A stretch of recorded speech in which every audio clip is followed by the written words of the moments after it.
Okay, guys, everyone is rushing forward to make teams like Harry would normally, but people are making this one fundamental mistake when they're making their starter teams and don't fall into this trap.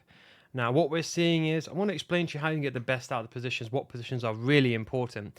But what people are doing is, historically speaking, they'll build any formation. So you could build like a 5-4-1, anything to get their players in chemistry, essentially, and they're switching in the game. So, like, for example, like Son, okay?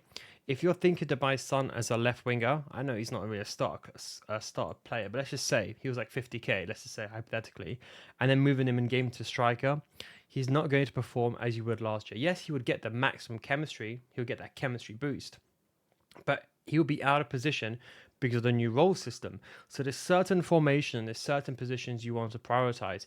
Now, is Son out of position bad?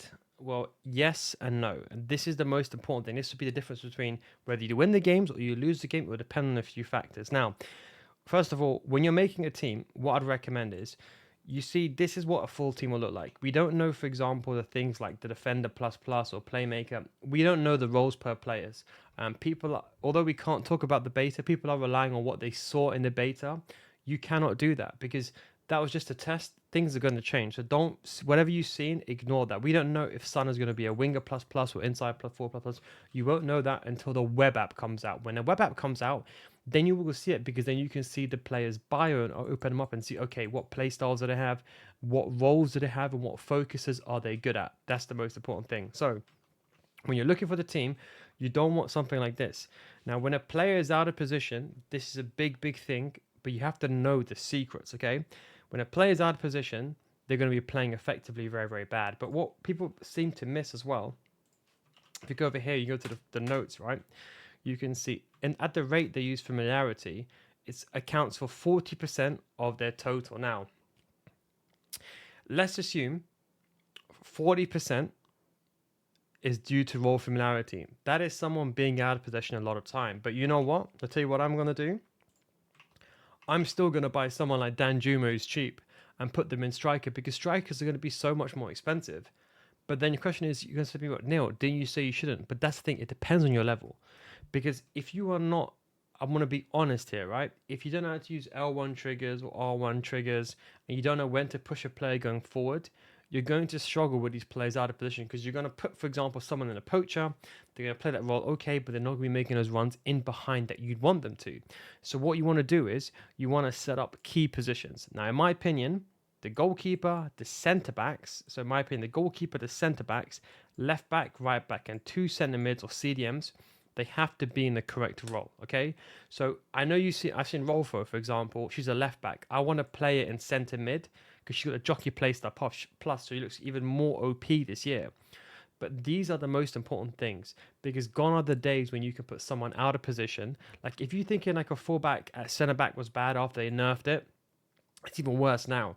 So, in my opinion, the most important position, I'll reiterate, is the goalkeeper, the back four, and the centre mids. They have to be in position. Positions like the strikers and the right mid and the left wing, you can get away with it. And I'll explain to you why, okay? If you put a striker on a one-on-one situation, are they going to change the way they score? Let's say you have Ronaldo. He's about to take a shot. If he's coming on as a sub and he's, let's say, a left wing card, or let's say Mbappe, is a left wing card. I put him on striker. Is he going to miss the shot? No, the shot's not going to get worse off. It's the positioning. So what I would actually advise you to do is maybe have, let's say, for example, you play a specific role. Let's say you want, for example, one striker to get it behind. Then get someone, for example, like here.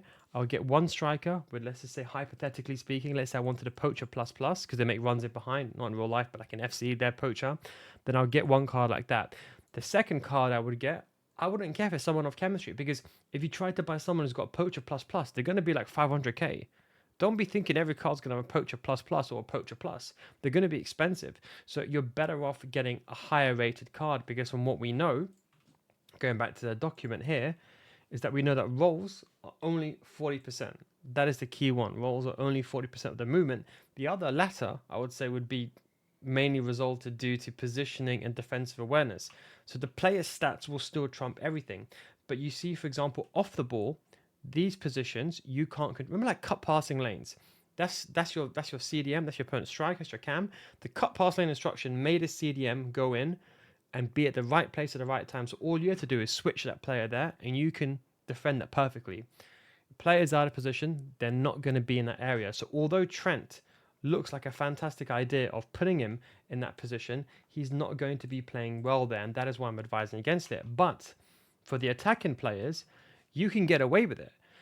The next thing I want to talk about is what formation you should use. I'm seeing a lot of teams, people have got something like, and by the way, I'll be uploading new videos like this every single day to stay ahead of the game. So make sure you subscribe and check out my channel.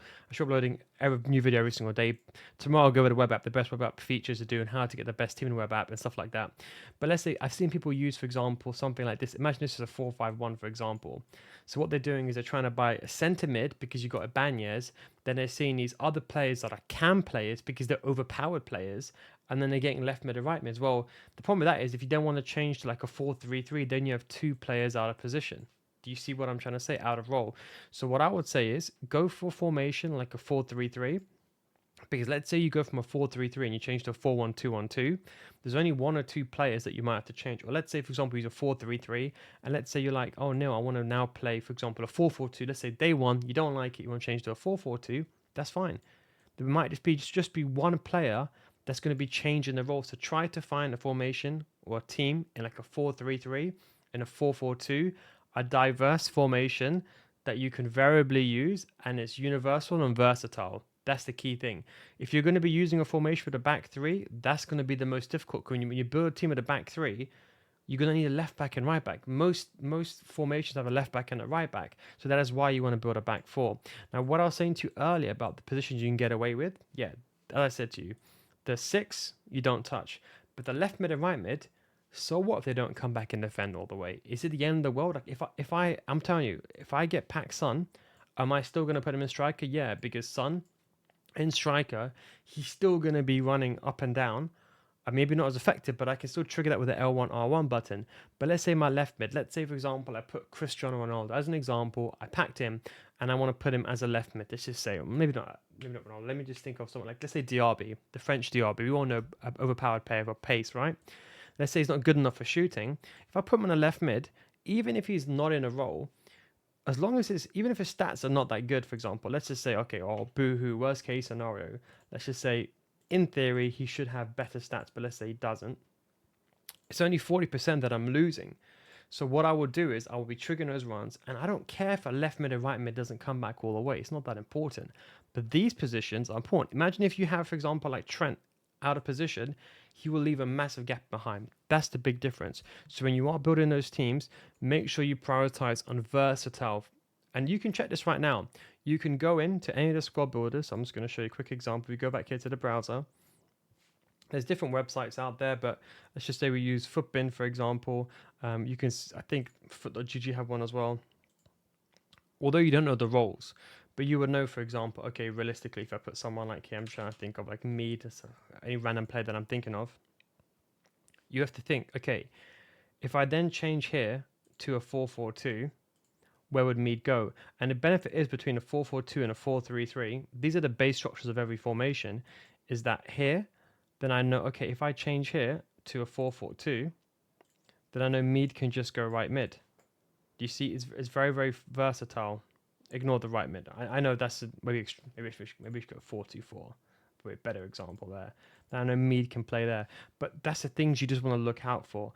That's one thing I just wanted to say when you are making a star team. So just bear that all in mind. Anyway, guys, I hope you enjoyed this video. Just a quick information video. Tomorrow I'll have like a web app video on the way that I did a web app, because look, a lot of people that do the web app comes out on a work day, on a Wednesday. I know no one's going to be trading silvers when they come back home from work. By the time they go home 6:30, by the time they cook dinner, it's going to be 8 o'clock for like 9 hours. Let's be realistic now. So I'm going to give you my formula that I use to be quick as possible and efficient, and to create a good, cheap starter team without losing money. But for those of you that are making starter teams right now, just do bear this all in mind.